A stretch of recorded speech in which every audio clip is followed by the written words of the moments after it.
Hello नमस्कार प्यारे विद्यार्थियों, प्रव्या एकेडमी पर आप सभी का दिल खोल के स्वागत है। कैसे हैं आप सब लोग? उम्मीद करता हूं कि आप सब लोग स्वस्थ होंगे और मस्त होंगे और धुआंधार पढ़ाई कर रहे होंगे। दोस्तों, माफ़ी चाहूँगा कि कुछ दिन से हमारी जो क्लास है वो लगातार हम नहीं ले पा रहे थे, तो काफ़ी दिन का हमारा गैप हो गया। लेकिन अब हम आपसे वादा करते हैं कि लगातार आपके बीच रहने वाला है। तो आप लोग भी कोशिश करें कि आपके सारे मित्रों के साथ इस वीडियो को शेयर करें ताकि सारे लोग जुड़े हमारे साथ। तो जितने ज़्यादा लोग जुड़ते हैं उतना ज़्यादा आपके कमेंट्स, आपके लाइक्स हैं वो हमें मोटिवेट करते हैं और क्लास लेने के लिए मजबूर करते हैं। ऐसे कह सकते हैं कि आपके कुछ स्टूडेंट्स के कमेंट भी आ रहे थे कि सर क्लास लगाई जाए। तो खैर सब लोगों का आपका प्यार है, इसी तरह इस प्यार को बरकरार रखिएगा। स्टार्ट करते हैं। अपन पढ़ रहे हैं भाई जैव प्रक्रम। कौन सा प्रक्रम पढ़ रहे हैं? जैव प्रक्रम पढ़ रहे हैं। और जैव प्रक्रम में हमने बहुत सारी बातें करी थी। लास्ट टाइम हम लोग जो पढ़ रहे थे वो पढ़ रहे थे पोषण। क्या पढ़ रहे थे? पोषण। देखो, पोषण में हमने सारी बातें कर ली थी, लेकिन एक बात ध्यान रखना कि हम बात कर रहे थे जो आंत होती है ना, छोटी आंत, बड़ी आंत। तो जो छोटी आंत होती है, ये छोटी आंत लंबी किस में होगी? शेर में होगी ज़्यादा लंबी, या फिर आप बताओ बकरी में ज़्यादा लंबी होगी? ये क्वेश्चन है मेरा। अगर मैंने बताया भी नहीं था, लेकिन आपको क्या लगता है, शेर में ज़्यादा लंबी होगी छोटी आंत या बकरी में ज़्यादा लंबी होगी? छोटी आंत जो है वो लंबी किस में होगी? तो देखिए, जो मांसाहारी जीव होते हैं, कौन से हारी? मांसाहारी, इनकी आंत होती है छोटी आंत, छोटी होती है, मतलब छोटी आंत है इनकी छोटी होती है, छोटी। और जो शाकाहारी होते हैं, शाकाहारी, इनकी जो आंत होती है वो थोड़ी बड़ी होती है, लंबी होती है। ऐसे कह सकते हैं, लंबी। ठीक बात समझ में आई? इसलिए शेर में जो है वो छोटी होगी, ठीक है, और लंबी नहीं होगी, ज़्यादा लंबी नहीं होगी। दूसरी बात, एक बात आप हमेशा ध्यान रखना, हम भोजन में क्या क्या ग्रहण करते हैं? भोजन में हम क्या क्या ग्रहण करते हैं? मान लो जैसे कार्बोहाइड्रेट। कौन सा? कार्बोहाइड्रेट। और प्रोटीन। कौन सा? प्रोटीन। और क्या? वसा। और क्या? खनिज लवण। खनिज लवण। और क्या? विटामिन्स। विटामिन। और क्या? जल। ये खाने में हम लेते हैं, ये तो खाते हैं अपन, ये सीधे हम भोजन के रूप में ग्रहण करते हैं। तो आप लोग सोच रहे होंगे कि सर आपने कार्बोहाइड्रेट का पाचन पढ़ाया, प्रोटीन का पाचन पढ़ाया, वसा का पढ़ाया, तो इन तीनों का तो नहीं पढ़ाया, खनिज लवण का पाचन नहीं पढ़ाया, विटामिन का पाचन नहीं पढ़ाया, और जल का। क्या जल का पाचन होता है क्या हमारे शरीर में? होता ही नहीं है। इसका भी पाचन होता नहीं है, इसका भी होता नहीं है, इसका भी होता नहीं है। ध्यान रखना इस बात को। ये बड़े लेवल की बात है, लेकिन आपको बता रहा हूँ कि इन तीनों का पाचन नहीं होता है। हमारे शरीर में सिर्फ कार्बोहाइड्रेट, प्रोटीन और वसा का ही पाचन होता है। ये पाचन में सहायक है, मतलब जो पाचन से क्या मिलती है? ऊर्जा मिलती है, तो इसमें ये सहायक होता है। बाकी इनका पाचन कभी नहीं होता। क्लियर बात?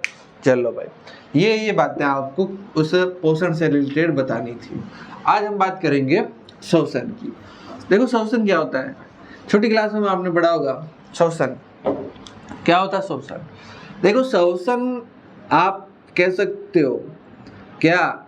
ऑक्सीजन को लेना और CO2 को छोड़ना श्वसन है? ऑक्सीजन को लेना और CO2 को छोड़ना श्वसन है क्या? नहीं। मैंने पहले ही बताया था कि जब शुरू में बताया था कि जब हम लोग भोजन को अंदर ग्रहण करते हैं तो किस लिए खा रहे हैं भोजन? श्वसन किस लिए खा रहे हैं? ऊर्जा के लिए खा रहे हैं, ठीक है। तो उस भोजन से हमें पता है क्या बनता है? ग्लूकोज बनता है। क्या बनता है? ग्लूकोज बनता है। ग्लूकोज जो बनता है, ग्लूकोज, इसको तोड़ करके ऊर्जा बनाना, ग्लूकोज को तोड़ करके इससे ऊर्जा प्राप्त करना आपका श्वसन है। तो ये जो है ना, ये ग्लूकोज 6 कार्बन वाला अणु होता है। इसमें कितनी कार्बन होती है? 6 कार्बन का अणु होता है। अब इसको तोड़ करके आप ऊर्जा बनाते हो, इसे हम कहते हैं श्वसन। इसे क्या कहते हैं? श्वसन। श्वसन में देखो, एक तो श्वसन होता है वायवीय श्वसन, एक तो श्वसन क्या होगा? वायवीय श्वसन, और एक होता है अवायवीय। वायवीय एक होता है अवायवीय। अब इस बात को ध्यान से समझिएगा, वायवीय, इस बात को आप ध्यान से समझिए। वायवीय क्या होता है? अवायवीय। देखो जो ग्लूकोज है, वैसे हमारा श्वसन कहाँ होता है? कोशिका द्रव्य में। श्वसन कहाँ होता है? कोशिका द्रव्य में। आपको पता है कोशिका द्रव्य क्या होता है? कोशिका अगर आप लोगों ने पढ़ी है तो आपको पता होगा कि कोशिका के अंदर एक होता है, बाहर एक झिल्ली होती है, यहाँ कोशिका भित्ति, और उसके यहाँ जिसमें कोशिका भित्ति नहीं है उसमें कोशिका झिल्ली, उसके बीच में एक केंद्रक होता है, और उसके केंद्रक के चारों ओर कोशिका भित्ति या कोशिका झिल्ली के बीच में एक द्रव भरा रहता है, जिसे आप कोशिका द्रव्य कहते हैं। कोशिका द्रव्य कहते हैं। तो वो जो कोशिका द्रव्य होता है, उस कोशिका द्रव्य में आपका क्या श्वसन होता है। ठीक है, कोशिका द्रव्य में बहुत सारे रंग भी होते हैं, खैर कोई बात नहीं। अब आपको बात ये ध्यान रखनी है कि श्वसन 2 टाइप से, एक अवायवीय और एक वायवीय। तो जो अवायवीय होता है, अवायवीय क्या होता है? अवायवीय में आपका कुछ भी नहीं होता। कुछ भी नहीं होता मतलब क्या? श्वसन तो होता है। अवायवीय श्वसन में इसमें ऑक्सीजन की आवश्यकता नहीं होती। इसमें ऑक्सीजन की आवश्यकता नहीं होती, यानी कि ये बिना ऑक्सीजन के होता है। एक श्वसन कैसा होता है? बिना ऑक्सीजन के, यानी कि ऑक्सीजन की अनुपस्थिति में होने वाला श्वसन आपका क्या कहलाएगा? अवायवीय। आप लोगों को सब समझ में आया? O2 की अनुपस्थिति, O2 की क्या? अनुपस्थिति में होने वाला श्वसन अवायवीय श्वसन।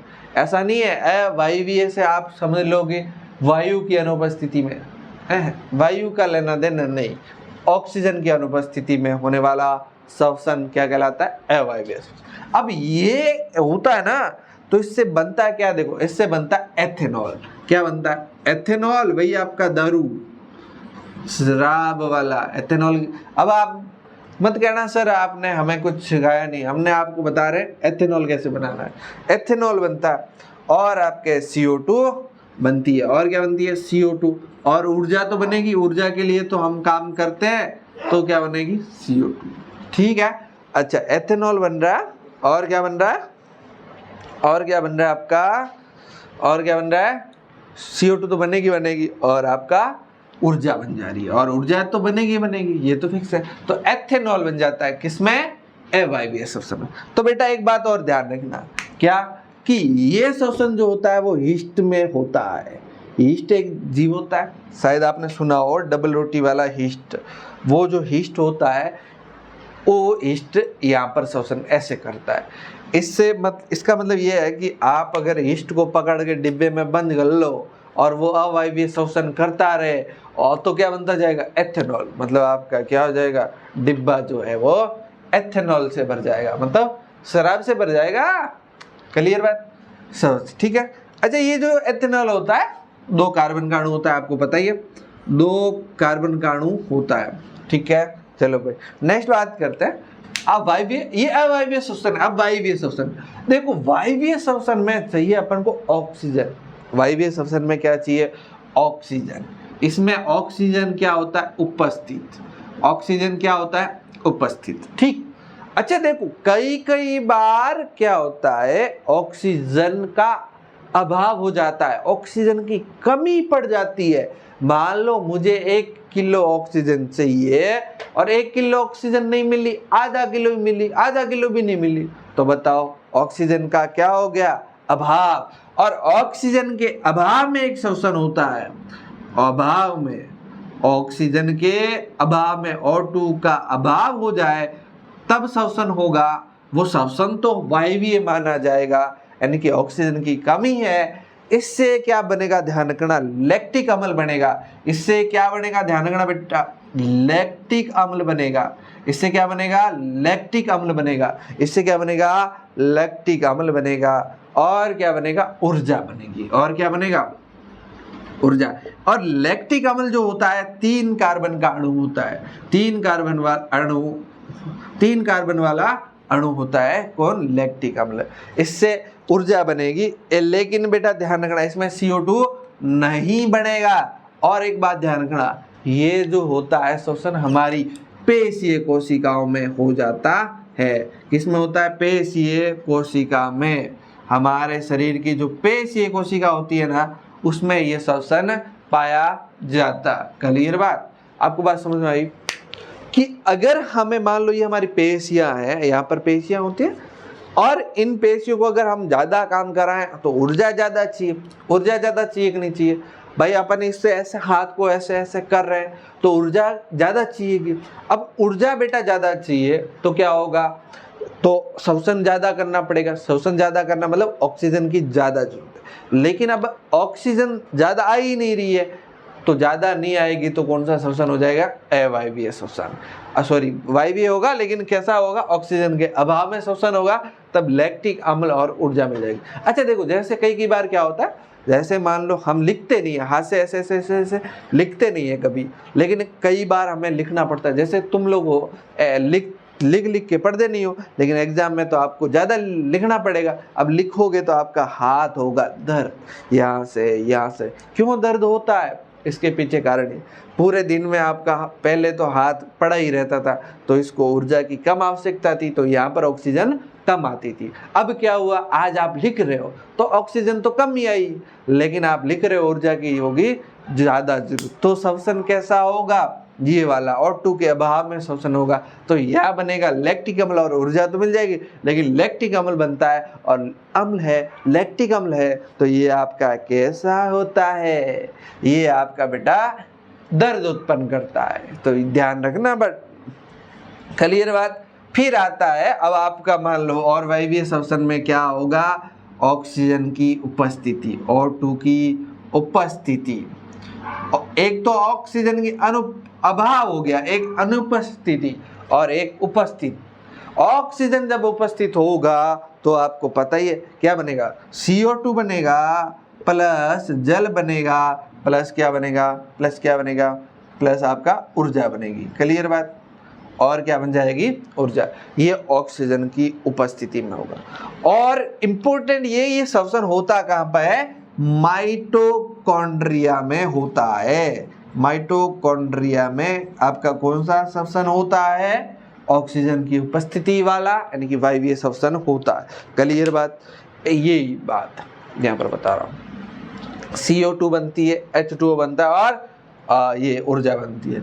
किससे बनती है, ये हमारे पास क्या होता है, ये होता है ग्लूकोज। वैसे इस ग्लूकोज को कोशिका द्रव्य में जो है पाइरूवेट में बदल दिया जाता है। कोशिका द्रव्य को किस में बदल दिया जाता है, पाइरूवेट में बदल दिया जाता है। और ये ऑलरेडी पाइरूवेट में, कोशिका द्रव्य में ग्लूकोज को पाइरूवेट में बदल दिया, उससे फिर वापस ये बनते हैं। और जो पाइरूवेट होता है ना, वैसे पाइरूवेट 3 कार्बन वाला अणु होता है, 6 से 3 वाला बन जाता। क्लियर बातें आप लोगों को समझ में कि नहीं आई कि नहीं आई, ये बातें आप लोग ध्यान रखिएगा, ठीक है। और जो हमें अब क्या मिली, ऊर्जा मिली। इस ऊर्जा को हम ATP के रूप में स्टोर रखते हैं, ATP के रूप में हम रखते हैं, संश्लेषित करके रखते हैं। ATP है क्या, ATP जो है ये हमारे ऊर्जा की इकाई है, जो हमारे शरीर में बन रही है ऊर्जा, इसकी क्या है, इकाई है। ATP का पूरा नाम adenosine triphosphate, adenosine triphosphate, ATP का पूरा नाम पूछा जा सकता है बेटा, एडिनोसिन ट्राइफॉस्फेट। ये श्वसन जो होता है उस श्वसन की इकाई होती है। तो मान लो देखो, जैसे आप मापते हो ना कि 1 किलो सामान है, 2 किलो है, इसी तरह से ये ऊर्जा कितनी, 1 ATP 2 ATP, ठीक है ना, ये बात ध्यान रखोगे। तो जो अवायवीय श्वसन है ना, उसमें कम एटीपी बनती है, लेकिन वायवीय या ऑक्सीजन की उपस्थिति में जो श्वसन होता है उसमें ज्यादा एटीपी यानी कि ज्यादा ऊर्जा बनती है। क्लियर बात। एटीपी कहां से बनता है? एटीपी किससे बनता है? एटीपी बनता है एडीपी से। एडीपी, एडीपी का मतलब क्या होता है? एडिनोसिन, इसके साथ एक क्या जुड़ता है? पी, यानी फॉस्फेट समूह जुड़ता है तो एटीपी बनता है। इसका नाम है एडिनोसिन। डी का मतलब होता है डाई, डी का मतलब क्या होता है? डाई और फॉस्फेट। डाई, डी का मतलब डाई ध्यान रखना, ये टी का मतलब ट्राई ध्यान रखना, ठीक है ना। और ये ऊर्जा जो है वो हमारे आगे इस एटीपी के रूप में संश्लेषित होगी, फिर इसको हम काम में लेते हैं। जैसे किस में लेते हैं? जैसे मान लो आपको कोई काम करना है तो पेशियां ऐसे ऐसे हो रही है ना, इसके रूप में लेते हैं। या फिर प्रोटीन का संश्लेषण करना है, क्या करना है? प्रोटीन का संश्लेषण। या फिर आपका तंत्रिका तंत्र में ये जो सूचनाएं इधर उधर हो रही है, इसमें हम लोग इसका उपयोग लेते हैं। क्लियर बात, क्लियर बात। एटीपी, एटीपी के बारे में आपको बातें समझ में आएगी। एटीपी जैसे मान के चलो, देखो एटीपी मतलब जो है वो सबसे ज़्यादा किस में बनेगी? ऑक्सीजन वाले श्वसन में। और अवायवीय श्वसन जो होता है इसमें एटीपी कम होती है, इसमें एटीपी कम होती है, ठीक है ना। तो देखो ये तो था हमारे मानव में। दूसरी बात है जो पौधे होते हैं, पौधों में श्वसन जो होता है वो कैसे होता है? श्वसन के टाइप है। अब सबसे पहले बात करते हैं पौधों में श्वसन। तो पौधों में जो श्वसन होगा, पौधों में जो श्वसन होगा, पौधों में तो आपको पता है प्रकाश संश्लेषण होता है। पौधों में क्या होता है? प्रकाश संश्लेषण। क्या होता है प्रकाश संश्लेषण? पौधे जो भोजन बनाते हैं तो आपको पता है O2 CO2 तो लेते हैं और O2 को छोड़ते हैं। अब ये O2 को छोड़ते नहीं है दिन में, तो क्या करते हैं? ये O2 को छोड़ते नहीं है, O2 को क्या करते हैं? छोड़ते नहीं है। इसी O2 से क्या करते हैं? ये श्वसन कर लेते हैं। O2 से श्वसन करते हैं, O2 से श्वसन किया, बाद में ये ऑक्सीजन की उपस्थिति में श्वसन करते हैं तो इसमें CO2 बनेगी। अब ये जो CO2 बनेगी, ये CO2 वापस किस में यूज लेंगे? प्रकाश संश्लेषण में। वापस किस में यूज लेंगे? प्रकाश संश्लेषण। अब वापस क्या बनेगी? ऑक्सीजन बनेगी। तो इसलिए दिन में क्या होगा? प्रकाश संश्लेषण ज्यादा होता है और श्वसन कम होता है, तो ज्यादा क्या बनेगा? ऑक्सीजन की CO2। तो ऑक्सीजन ज्यादा होगा इसलिए दिन में CO2 नहीं छोड़ते, तो क्या छोड़ते हैं? ऑक्सीजन ही छोड़ते हैं, ठीक है ना। अब हम बात करेंगे कल के क्लास में हम बात करेंगे कि जीवों में श्वसन कैसे होता है, कौन कैसे ऑक्सीजन ले रहा होता है। क्लियर बात है। इतनी बातें आप लोगों को समझ में आ गई होगी, है ना कि नहीं आई? बताओ। कल आप लोग अपने सारे दोस्तों को वीडियो शेयर करो, ठीक है, और ज़्यादा से ज़्यादा लोग सब्सक्राइब कर दें तो हमारा मोटिवेशन आता है ना। तो आप लोग क्या करें बेटा, ध्यान रखना, हम लोग आप पे एक टारगेट छोड़ते हैं कि अगला इसी महीने, यानी कि ये अक्टूबर चल रहा है, अक्टूबर महीने में अगर हमारे 1000 सब्सक्राइबर हो जाते हैं तो हमारी क्लासेज जो है वो हम लाइव कर लेंगे, ताकि लाइव करेंगे तो आपके सवाल डाउट आप हमसे डायरेक्ट कनेक्ट हो जाओगे, ठीक है। चलिए भाई, और इसके नोट्स वगैरह आपको कहाँ मिल जा रहे हैं? प्रव्या एकेडमी के ऐप पर, तो ऐप आप लोग डाउनलोड ज़रूर करें, ठीक है। चलिए भाई, मिलते हैं एक नए वीडियो में, तब तक के लिए बाय बाय, टेक केयर, ख्याल रखिए और मस्त पढ़ाई करिए। बहुत बहुत शुक्रिया, थैंक यू वेरी मच।